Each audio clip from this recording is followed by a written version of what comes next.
Welcome to the module on behavior change in urban sanitation. The focus of this MOOC is on how to deliver and sustain quality sanitation services citywide, and to achieve that, it's important to remember that a vital link in the value chain is the customers. They create the pull that makes the value chain work. If they don't create this pull, then the system doesn't work efficiently. So how do we make sure that demand is created for the sanitation services that we implement or strengthen, that the sanitation products we develop are purchased and used, and that the sanitation hygiene and behaviors we are promoting are adopted and maintained? In this module, we will explore some principles and steps to make our demand creation and behavior change programs more effective. Before starting any behavior change program, we need to be clear on the behaviors at the household or citizen level that will affect the outcomes of our program and ultimately its success. Here are some examples of urban sanitation behaviors which we might want to achieve. Households connect to a sewer. Utility customers pay their bills on time. Households empty their septic tank on a regular basis using an accredited supplier. Citizens use public toilets and stop using flying toilets. Or users upgrade existing on-site sanitation facilities. Once you've identified the desired behavior, the next step is to understand the barriers to and drivers of the behaviors from a customer perspective. We often assume that the target population is not aware of the service or its benefits, but more often than not, there are other factors at play. Here's a framework that's commonly used to organize questions related to the barriers and drivers. Does our target population have the opportunity, the ability, and the motivation to practice the desired behavior? Some typical questions asked under this framework might be, how easy or difficult is it to access the service? How affordable is the service to the household? Are there drivers such as increased social status that can create the pull we want? In its 2015 World Development Report, the World Bank proposes a simple way of understanding behaviors. Humans think socially. In other words, what other people do, or what we think they're doing, will influence our own behavior. We think with mental models. Our beliefs about the services, their providers, and those who use them shape our behaviors. We think automatically. Many of our behaviors don't involve conscious thinking or planning at all. The more we know about the particular behavior or biases involved, the more effective our behavior change programs will be. So how do you diagnose the situation?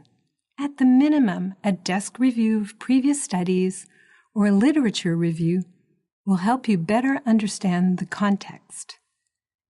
If you have time and resources available, you can commission a diagnostic study. Depending on the objectives, this can be a market or consumer research study, including surveys, focus group discussions, and other techniques. For example, a research technique called mystery clients can be used. Mystery clients are trained individuals who visit service providers in the assumed role of clients and then report back on their experience. Some organizations use an approach called a deep dive, where researchers and stakeholders immerse themselves in the community.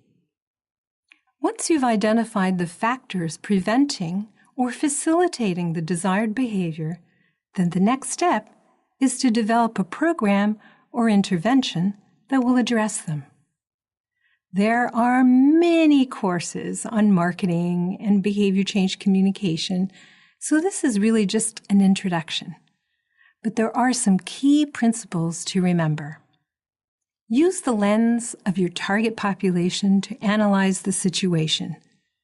This means, for example, not thinking in terms of a technology ladder, but thinking in terms of the incremental benefits to the customer.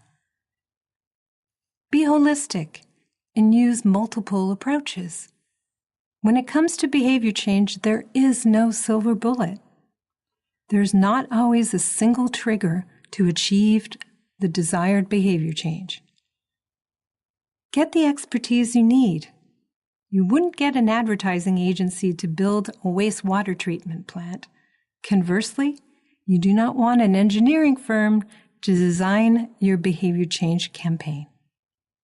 The Behavioral Insights team in the UK uses a framework called EAST, which stands for Make It Easy, Attractive, Social, and Timely. Easy. Reduce the hassle factor of taking up a service. Prioritize and simplify messages. Harness the power of default options whenever possible. Attractive. Use human-centered design or other techniques to ensure the service and product features meet customer needs, desires, and aspirations. Social. If most people are already paying their bills on time, make that information known. Leverage the power of social networks and peer pressure. Encourage people to make public commitments. Timely. Promote products or services when the cash constraints are lower and mental bandwidth greater. Foster new habits during major life changes, like marriage or a new baby. Let households know when it's time to empty their septic tanks. To illustrate the EAST framework further, let's take the example of wanting households to use improved pit emptying services. You can make it easy by enabling households to order by mobile phone. Attractive by stressing that there will be no digging up of the backyard to bury the sludge. Social by not discharging sludge into open drains, by appealing to neighborly and civic pride. And timely by promoting the services prior to the rainy season when pits can otherwise overflow. Another framework is the 4 Ps used in commercial and social marketing. The 4 Ps are product, price, place, and promotion. The more you get the 4 Ps right, the greater the likelihood of getting the behavior change you are interested in. If you want households with a septic tank to connect to a sewer, for example, you can think through the 4 Ps as follows. Product.